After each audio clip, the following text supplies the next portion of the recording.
नमस्कार प्यारे विद्यार्थियों, आइए हम इस टॉपिक को आगे बढ़ाते हैं। अभी तक हमने 12 नियम पढ़े थे और अब आगे शुरू करते हैं हम रूल 13।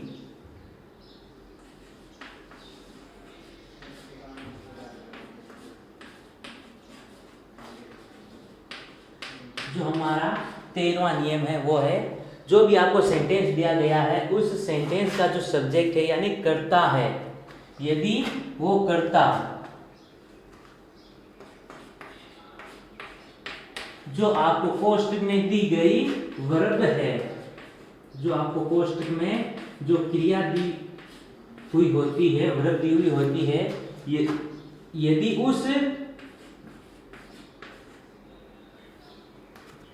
यदि उस वर्ब को कर्ता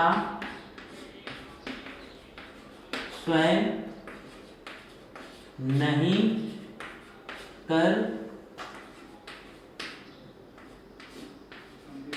पाता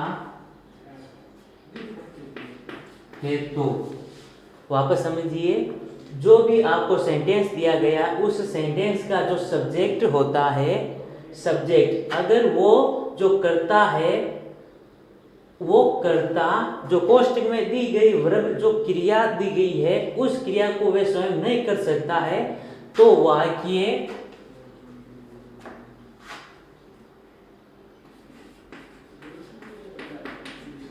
पैसिव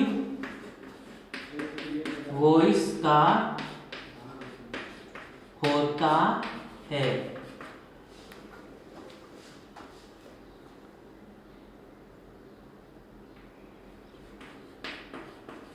और रिक्त स्थान में HV प्लस वर्ब की थर्ड फॉर्म को लिखा जाता है। देखिए, इस रूल को आप एग्जाम्पल के साथ में समझोगे तो आपको ये आसानी से समझ में आएगा।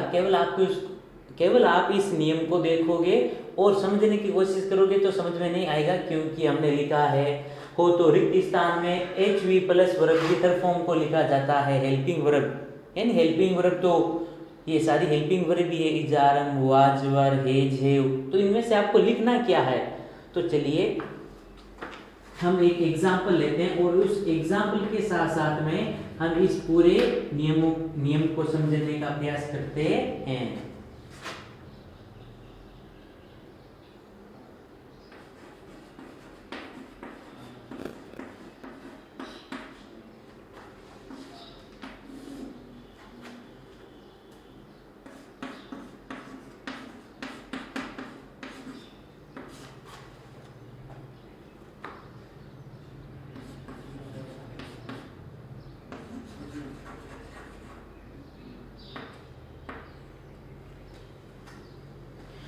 चलिए, ये हमारा एक एग्जाम्पल है और उस एग्जाम्पल के द्वारा हम इस नियम को समझने की कोशिश करते हैं। जैसे लिखा हुआ है, जो आपको सब्जेक्ट दिया हुआ है, कर्ता जो है सब्जेक्ट वो है इसमें बुक्स, और जो वर्ब दी गई है, जो क्रिया दी गई है वो है पब्लिश। तो यहाँ का जो इस सेंटेंस में जो सब्जेक्ट है, क्या जो कोष्टक में दी गई वर्ब को वह कर सकता है? तो बुक्स, किताब, क्या स्वयं प्रकाशित हो सकती है? नहीं। तो इसका जो सब्जेक्ट है वो कोष्टक में दी गई क्रिया को स्वयं नहीं कर सकता। ये सब्जेक्ट और ये वर्ब, क्या ये सब्जेक्ट इस वर्ब यानी जो क्रिया को कर सकता है? नहीं। किताब स्वयं प्रकाशित थोड़ी हो सकती है? नहीं।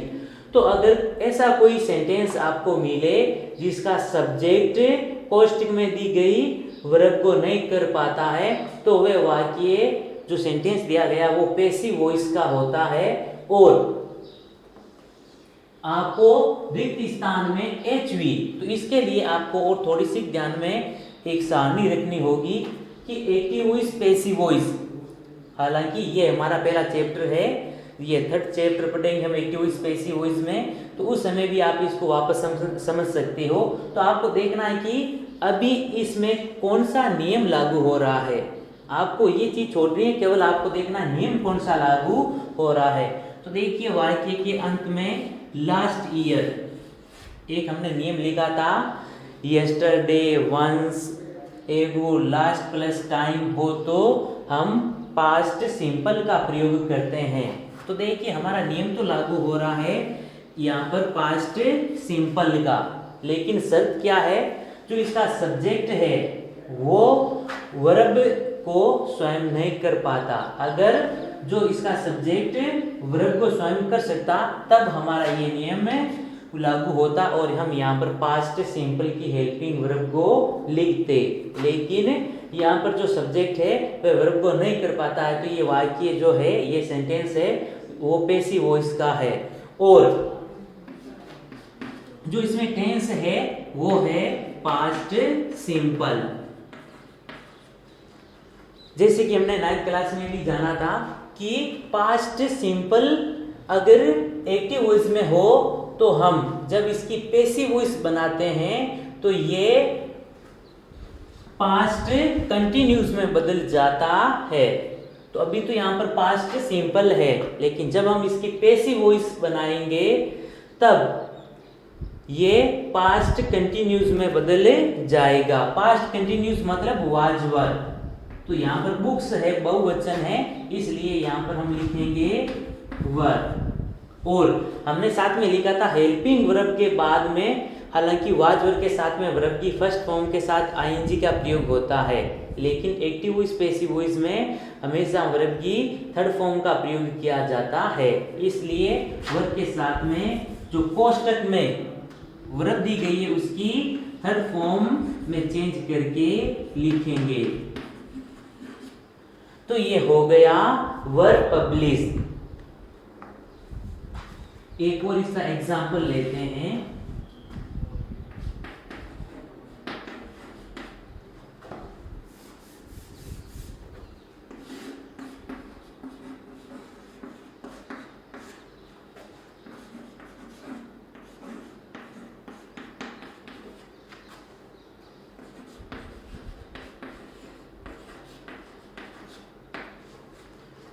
सेकेंड एग्जाम्पल देखिए, thief arrest by police yesterday. यहाँ पर भी ये चीज आपको देखनी है कि जो इसका सब्जेक्ट है थीफ, और जो वर्ब दी गई है वो है अरेस्ट, गिरफ्तार करना। क्या चोर गिरफ्तार कर सकता है? नहीं, यानी इसका जो सब्जेक्ट है कोष्टक में दी गई ये वर्ब को नहीं कर सकता। चोर स्वयं को कभी गिरफ्तार नहीं कर सकता, उसे गिरफ्तार पुलिस करती है। तो हमने जाना कि जो सब्जेक्ट है वो कोष्टक में दी गई वर्ब को स्वयं नहीं कर सकता। तो चलिए ये वाक्य पैसिव वॉइस का हो गया।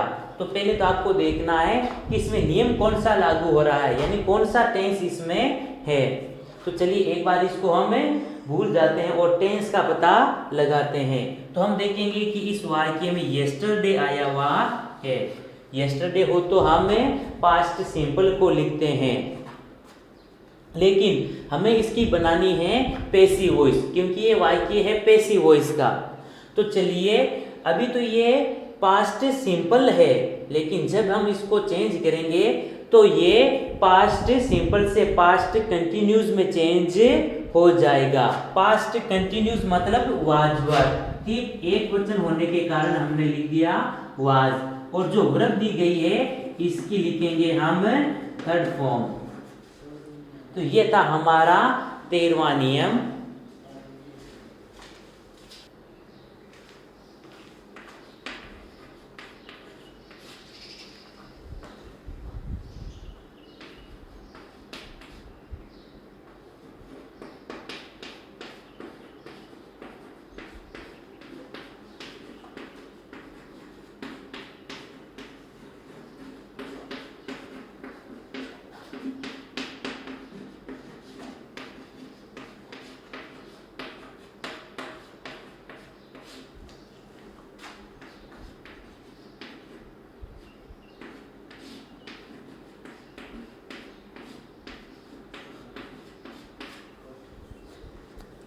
चलिए हमारा नेक्स्ट रूल, यदि वाक्य में बाय प्लस टाइम हो तथा, हमने एक नियम पहले भी पढ़ा था जिसमें था कि कोई भी वाक्य में बाय प्लस टाइम हो तो हम उस वाक्य के रिक्त स्थान में फ्यूचर परफेक्ट टेंस का इस्तेमाल करते हैं, यानी will shall plus have plus verb की थर्ड फॉर्म का इस्तेमाल करते हैं। ये नियम हमने पढ़ लिया था और उसी से संबंधित ये नियम है, अगर जो भी आपको सेंटेंस दिया गया उस वाक्य में बाय प्लस टाइम तो हो गई, साथ में सिंस या फॉर, या तो आपको सिंस या फिर फॉर भी मिलेगा। अगर बाय प्लस टाइम हो तब तो फ्यूचर परफेक्ट, और यदि बाय प्लस टाइम के साथ में सिंस फॉर हो तो हम फ्यूचर परफेक्ट कंटिन्यूस, चाहे फ्यूचर परफेक्ट कंटिन्यूस बोलिए, और हमने यहाँ पर लिखी हुई है उनकी helping verb. Future perfect continuous मतलब विल या सेल के साथ में आप लिखोगे हैव बीन, और जो वर्ब दी गई है उसमें आप लगाओगे फर्स्ट फॉर्म के साथ आईएनजी। ये था हमारा ये 14वां नियम था बाय प्लस टाइम के साथ सिंस फॉर होना चाहिए। बाय प्लस टाइम के साथ सिंस फॉर है तो रिक्त स्थान में हम फ्यूचर परफेक्ट कंटिन्यूस टेंस को लिखेंगे। चलिए इसके देखते हैं हम एग्जाम्पल।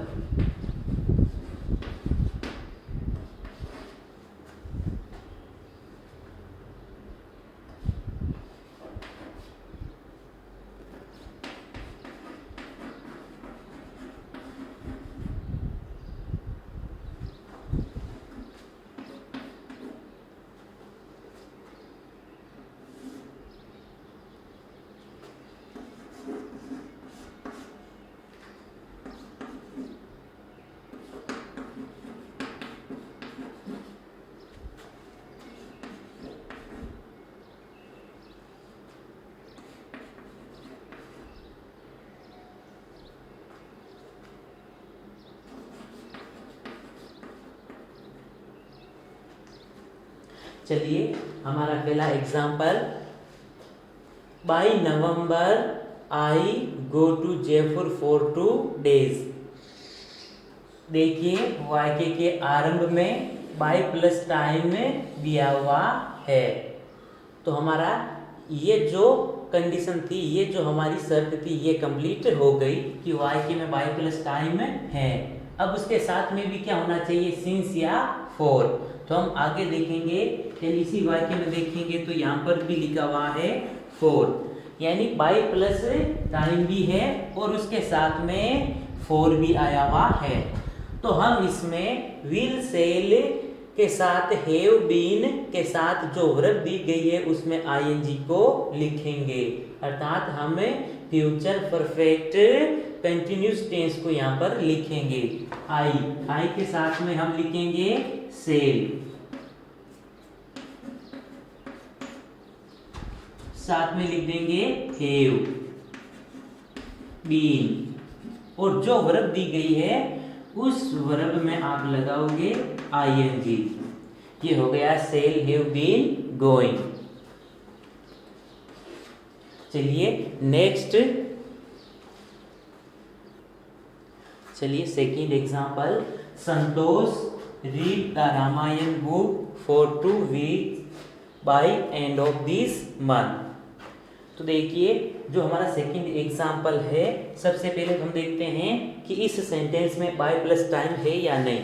तो देखिए अंत में by end of this month, by plus time भी आया हुआ है, और इसी वाक्य में सिंस या फॉर में से यहाँ पर फॉर आया हुआ है, बाय प्लस टाइम और फॉर का प्रयोग हुआ है। तो हम इसके रिक्त स्थान में फ्यूचर परफेक्ट कंटिन्यूस को लिखेंगे। विल सेल में से एक हेल्पिंग वर्ब लिखेंगे। संतोष आई और वी के अलावा है, इसलिए हम यहाँ लिखेंगे विल, और इसके साथ में लिख देंगे हम हैव बीन, और जो वर्ब दी गई है उसकी फर्स्ट फॉर्म में लगाएंगे ING. Will have been reading.